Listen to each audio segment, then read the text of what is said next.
What? Missing? One day, my 8-year-old grandson suddenly disappeared.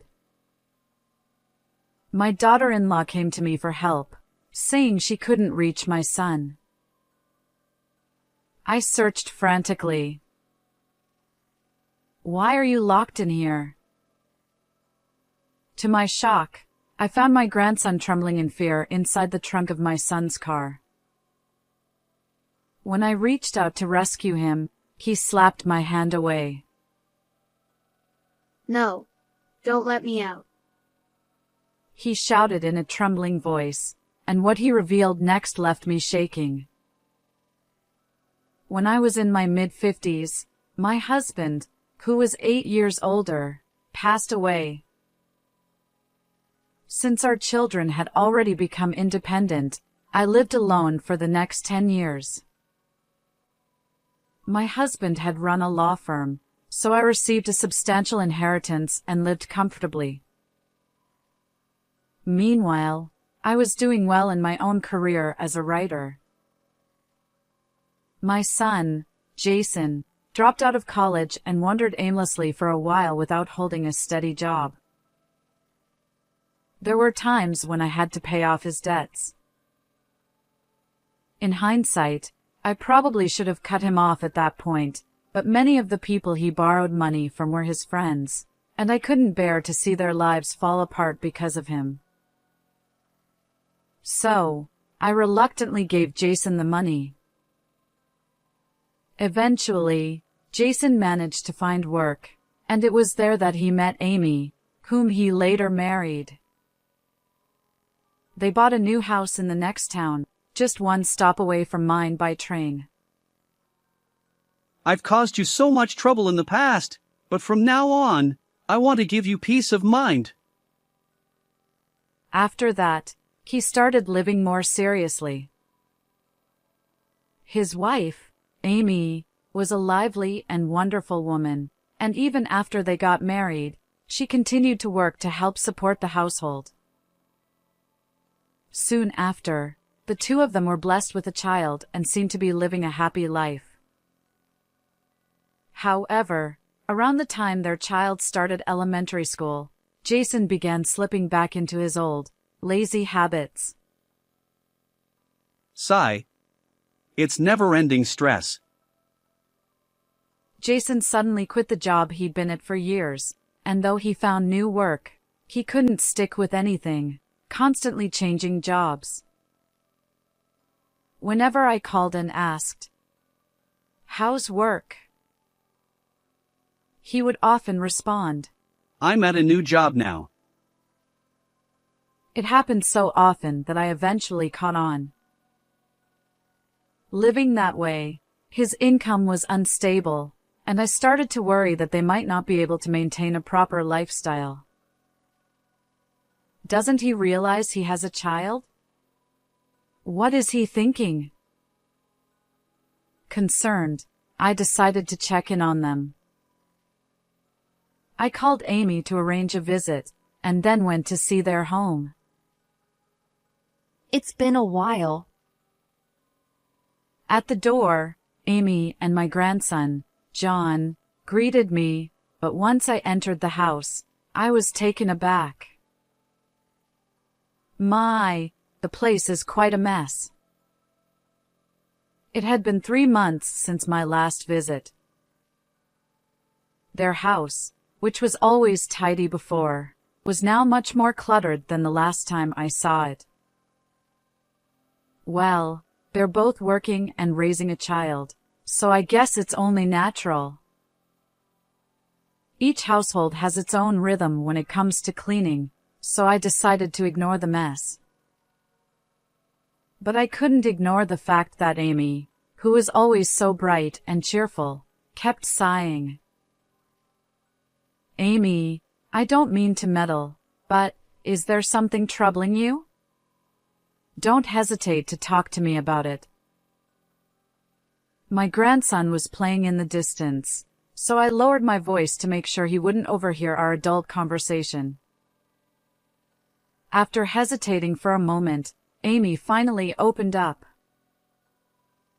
Actually, Jason has started taking his frustrations out on things. What? I can't believe it. Jason had always been a bit irresponsible, but he was never the type to be violent, so I was shocked. I'm so sorry my son has caused you trouble. Do you know what might have triggered this? That's the thing. I have no idea. When I ask him, he just yells, "It's none of your business." According to Amy, the reasons behind his outbursts were trivial, like not being satisfied with dinner or being annoyed by the noise outside. Things that would normally be easy to ignore seemed to set him off. Even today, he stormed out of the house, saying he was irritated just by looking at John and me. Indeed, Jason's car wasn't in the driveway when I arrived at their house.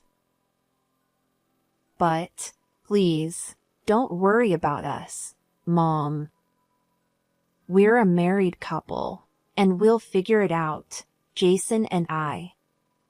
With that, Amy went to the kitchen to prepare some tea. She doesn't seem very okay, though. It seemed to me that Amy was putting on a brave face. On top of that, my grandson wasn't smiling like he used to, and I had a strange sense of unease. John, are you getting along with your dad lately?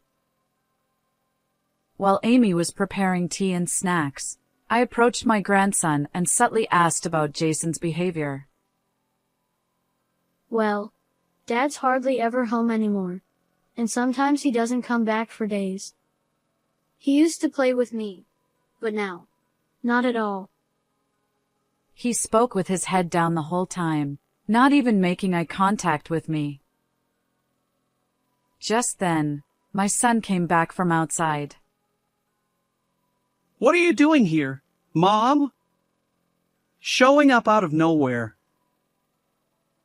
I was just wondering how things were and thought I'd drop by. But more importantly, Jason, I heard from Amy. You. Before I could finish, Jason interrupted me, raising his voice. This has nothing to do with you. Of course, it has everything to do with me. Amy and John are struggling because of you. How could I possibly stay silent? Ugh! Enough already! I don't want to hear your lectures. I've got my own problems. Just go home already. He grabbed my arm, forcefully pulling me outside and slamming the door behind me. Jason. Open the door. Jason. I rang the doorbell, but there was no response. I tried calling him, but he didn't pick up. I even called Amy's phone and John's kid's phone, but neither of them answered. Maybe Jason took their phones away. The door was locked, and with no way to contact them, I had no choice but to return home.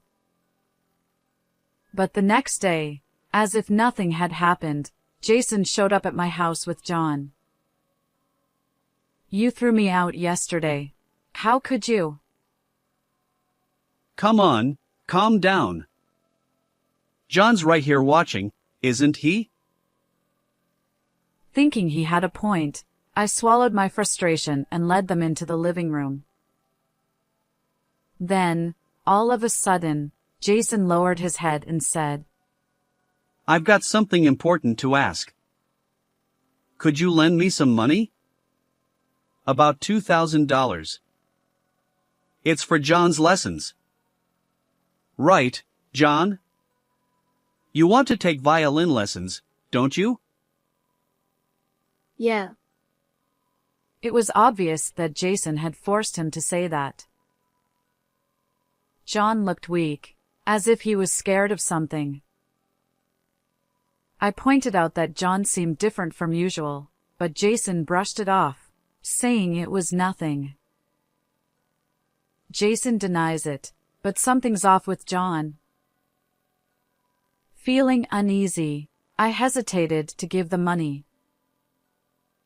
Then, Jason nudged John with his elbow and whispered something. Come on! I really want to play the violin. Suddenly, as if remembering something, John stood up and shouted. I'd never heard him express any interest in an instrument before. I've never heard him say he's interested in music. What should I do? John looked like he was on the verge of tears. Even though I was hesitant, I thought maybe helping them would bring back his smile, so I took out some cash from the drawer. Here, use this for his lessons. Oh, thanks! Without even looking at me, Jason snatched the money. As long as you use it for John. I watched the two of them leave, feeling a knot of unease in my chest. An hour later, while cleaning the room, I noticed my grandson's kid's phone had fallen under the sofa. He must have forgotten it. It's probably really inconvenient for him not to have it. Normally, I would call ahead before visiting, but since neither my daughter-in-law nor my son was answering their phones, I decided to head to my son's house without saying anything, just to drop off the phone. I rang the doorbell, and slowly, the front door opened. My grandson appeared. Here, you forgot this. Wait, what happened to your forehead? John had a big red bump on his forehead. Just then, my daughter-in-law, Amy, came back from shopping. Hey, Amy! What happened to his forehead? It's all swollen. It's hard to explain here. Please come inside. Following her inside, Amy told John to go to his room. The truth is, Jason hit John. What? But why? He was in a bad mood. John told me that Jason suddenly yelled "Be quiet" while watching TV and then hit him on the head with his fist. That's unreasonable. I'm going to give Jason a piece of my mind. Where is he? As I stood up, Amy shook her head. That's the thing. After taking the money you lent him, Jason left, and I still haven't been able to reach him. Well, let me know when he gets back. I'm ready to confront him anytime. Thank you, but I think we need to handle this on our own. It's something we should overcome ourselves. All right, but if things get really bad, promise me you'll ask for help. Okay? Hearing her strong resolve, I decided to step back for the time being, though I was still worried about them. However, events quickly took a turn. A week after finding out that Jason had hit John, on a night in November, I got a call from Amy. I'm sorry to call so late, but has John come to your house? No, he hasn't. What's going on? He suddenly disappeared while I was cleaning up the kitchen. And I can't reach Jason either. Oh no! That's terrible. Amy explained that right before John went missing, Jason had been scolding him harshly. I'm worried that Jason took John somewhere and is doing something terrible to him. I understand. I'll check the places I can think of. If anything happens, I'll let you know. Stay at home in case they come back. I hung up the phone and immediately ran out of the house, searching the neighborhood. I couldn't find them anywhere, and soon I found myself at the edge of the area between my station and my son's. Just as I was about to give up, I noticed something in a coin parking lot. Wait, is that Jason's car? I rushed over, and as I approached the car, I heard something rattling inside the trunk. With a bad feeling, I took out the spare key to Jason's car from my key case. The car had originally been mine, so I still carried a duplicate key with me. Thank goodness I kept this. With trembling hands, I opened the trunk, and what I saw left me stunned. John! Why are you locked in here? There was my missing grandson, curled up with his knees bent inside the trunk. I quickly checked his body for any signs of injury. Thankfully, he seemed okay, which brought me a bit of relief. But why? Could someone have forced him in here? The thought that came to mind was one I didn't want to entertain. Because the person most likely responsible was the owner of the car. My mind raced with different possibilities, but my priority was ensuring John's safety. I reached out my hand to him. Come on, let's get out of here quickly. But John swatted my hand away forcefully. No, don't let me out. He shouted, trembling with fear. I couldn't be sure, but I noticed what looked like bruises on his arm. I couldn't tell if they were from an accident or someone's hand, but given John's behavior, it seemed likely they were from someone. This poor little boy. I hugged John tightly. I was so scared. His tension seemed to release, and he wrapped his arms around my back, whispering into my ear. Grandma, listen. What he told me next was completely unexpected. No, it can't be. That's when I realized I had been entirely wrong.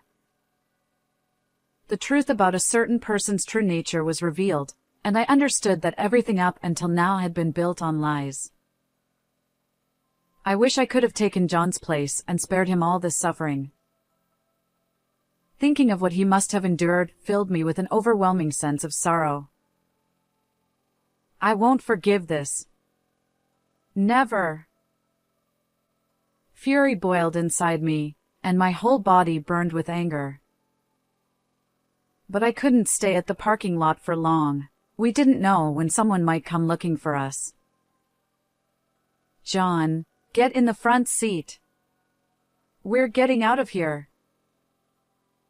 I drove Jason's car, taking John back to my house for safety.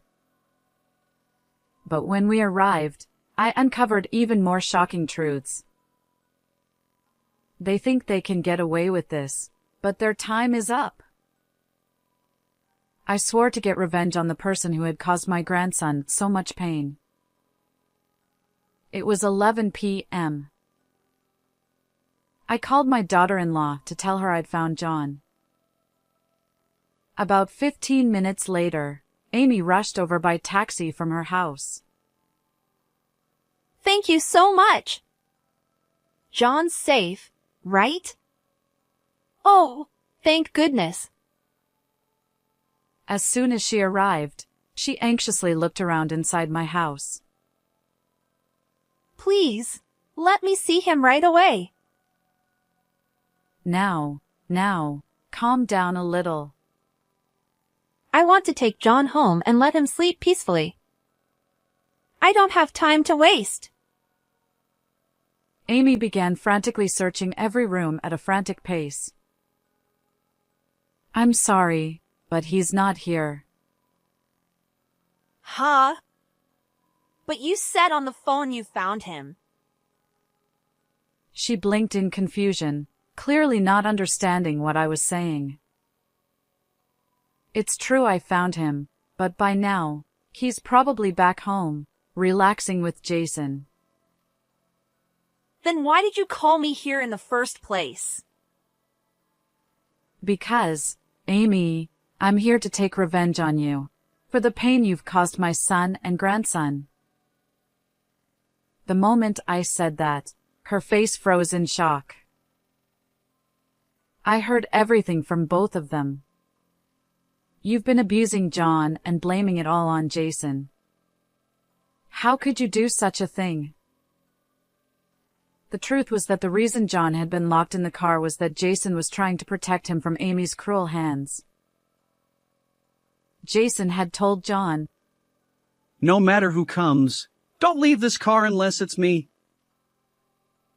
That's why, even when I arrived, John refused to come out of the car. John told me. He said that one day, his mom suddenly changed.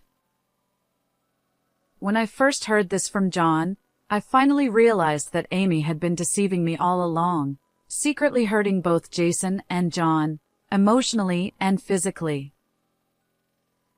But staying in the car wasn't safe. Amy could have found them at any time. So, after getting John to safety at my house, I called Jason and had him tell me everything about what had been going on in their home. Jason told me about your affair, and how, when things didn't go well with your lover, you took your frustration out on your family. According to Jason, they had been fighting constantly because of this, and he was seriously considering divorce. At that point, Amy had apparently said, If your mother finds out we're not doing well, she'll be devastated, won't she? My son, who had already caused me enough trouble, couldn't bear the thought of worrying me anymore. From then on, he was unable to resist Amy and ended up doing whatever she said. And I hear that you were the one forcing him to change jobs so frequently. Apparently, Amy had pushed Jason into better-paying jobs to fund her outings with her lover. Some of the jobs even had him working on fishing boats, keeping him away for days at a time, just so she could keep up her selfish lifestyle. Thinking back, when I subtly asked John about the atmosphere at home, he said, Dad isn't home, and he doesn't play with me. But that was because his mother had ordered him to work away from home. Exhausted from work, Jason barely had the energy left to care for his own child. On top of that, Jason said Amy had dumped all the household chores on him. But with his body worn out from his grueling job, he couldn't keep up with the cleaning, and the house fell into disarray. He must have been under a lot of pressure. The reason Jason lashed out at me and drove me away from their home may have been because he was nearing his breaking point. In fact, he later confessed, The only thing I didn't want was for you, Mom, to find out about our family problems. So I purposely said terrible things to push you away. And even after driving Jason to such desperation, you still didn't stop your affair, Amy. On top of that, you even dipped into the family's finances to meet up with that man. According to Jason, their finances had become so strained that they were on the verge of not being able to survive. That's when Amy ordered Jason to come and borrow money from me. To avoid suspicion, she came up with a plausible excuse, saying they wanted to pay for John's violin lessons. She even instructed Jason to bring John along, hoping his presence would loosen my purse strings. You actually thought having John there would make me more willing to hand over money? How devious. When Jason and John came to ask for money, I noticed that John seemed unusually quiet and frightened. It turns out Amy had warned him not to say anything unnecessary if I asked him any questions.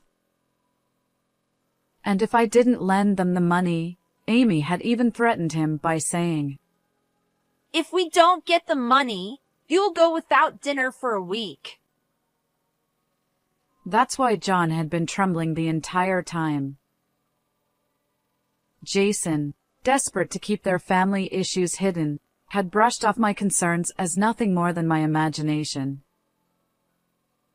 But when you started hitting Jason out of frustration and finally laid hands on John, he couldn't take it anymore and fled with him.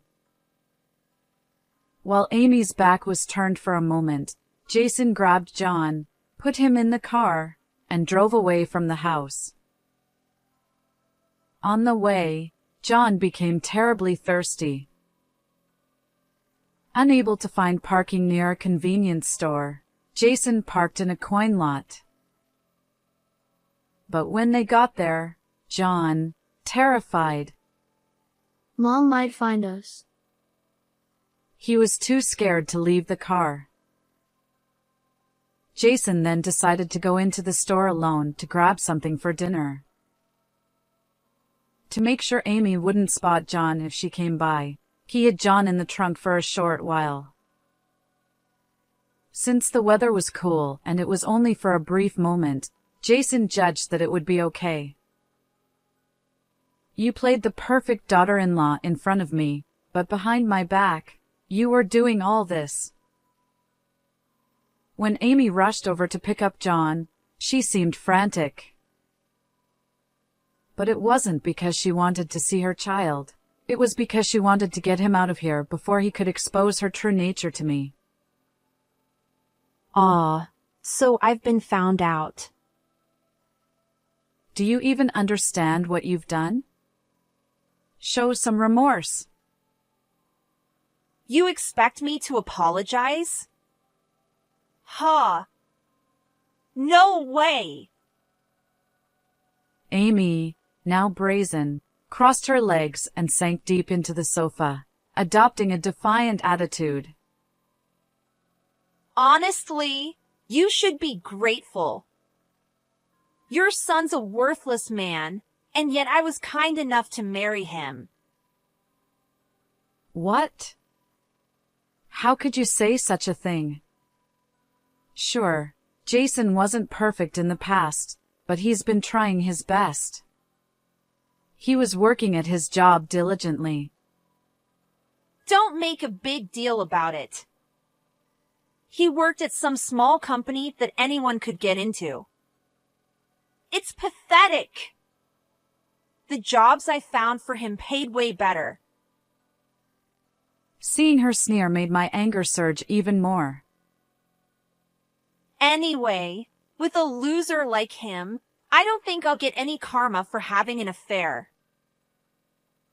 If that's how you feel, why don't you just divorce him? No way! He's too useful. He does everything I say.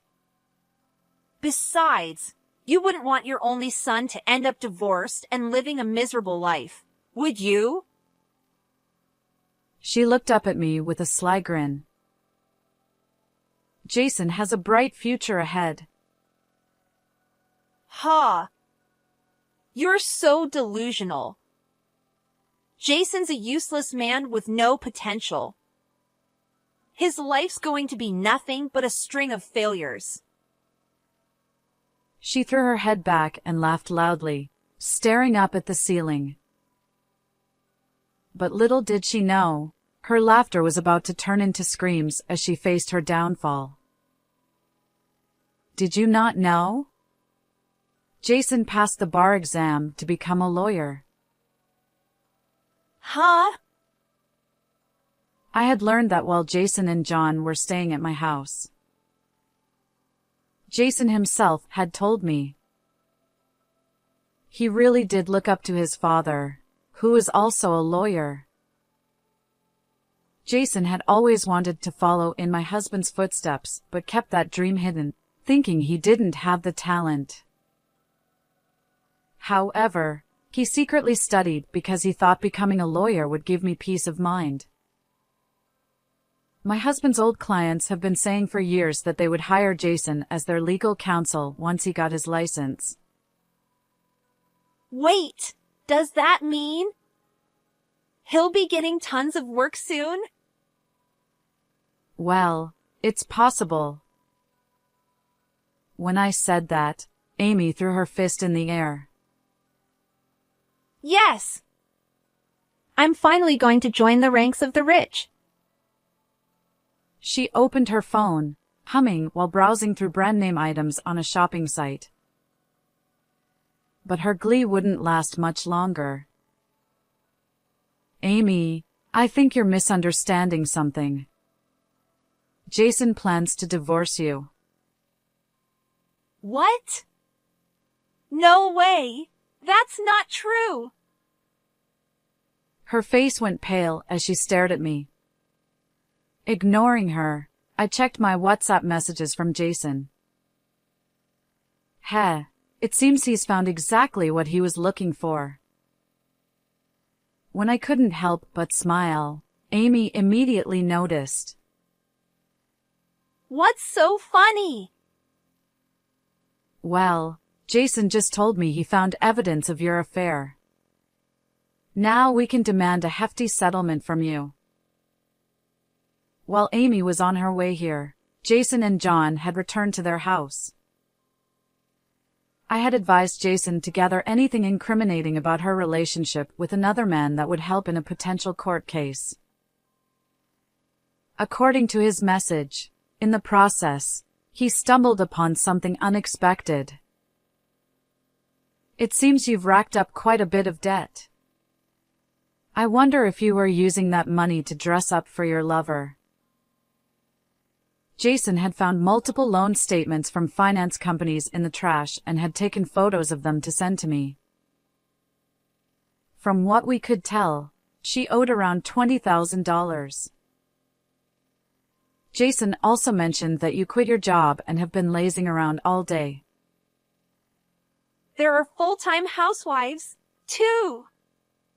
What's wrong with quitting my job? But how will you pay back that massive debt after divorcing Jason when you don't even have a job? Well, that's... And since you sent Jason to me to beg for money, I assume you don't have any savings either? Did you marry my son just to get your hands on my inheritance? Amy bit her lower lip, unable to refute my sharp accusation. I was probably right on target. In any case, Jason has made up his mind about divorcing you. I don't think that will change. Fine, then.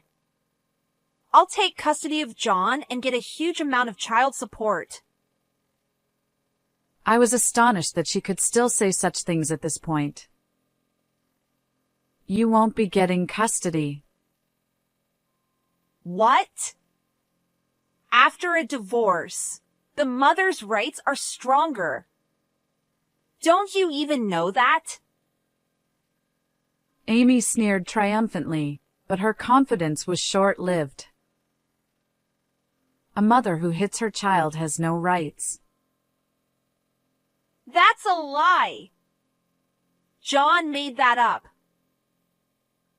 John may be only 8, but he's mature for his age. And who do you think the court will believe? A woman buried in debt or a child? My calm response left Amy speechless. Of course, we'll demand compensation for your affair and for hitting Jason. And be prepared. I'm going to report you to the police for what you did to my grandson. What? Am I going to jail? No, I don't want that. Suddenly, she burst into tears, clutching her head. I'm sorry. I'll do anything you say. It's too late for that. Someone like you can't just be left to roam free. When I said this, she fell to the floor and bowed her head, pressing her forehead against the ground. I'm your sweet daughter-in-law, aren't I? It was just a moment of weakness. Please, I beg you. Let me off this time. What are you talking about? You've just been pretending all this time so you could get my inheritance. But if you don't forgive me, my life will be ruined.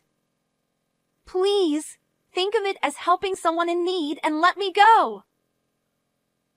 No matter what you say, I won't change my mind. You should reflect on what you've done. While Amy was crying, shouting, "This isn't how it was supposed to go," I calmly called the police. When the officers arrived, they escorted her away. Later, I heard that Amy reluctantly admitted to her crimes. While the exact details remain unclear, it seems she'll be facing a severe punishment. The divorce between my son and Amy was finalized, and for the emotional distress caused by her infidelity, Jason demanded $30,000 in alimony, plus $150 a month for child support. I imagine these terms will be hard for her, but Jason has no intention of going easy on her. As for me, I'm now living with my son and grandson. Jason is working hard to establish himself as a lawyer, and John, with a smile back on his face, happily attends school every day. Watching over them like this brings me great joy. How did you like today's story? Don't forget to subscribe to the channel. I'll see you in the next video.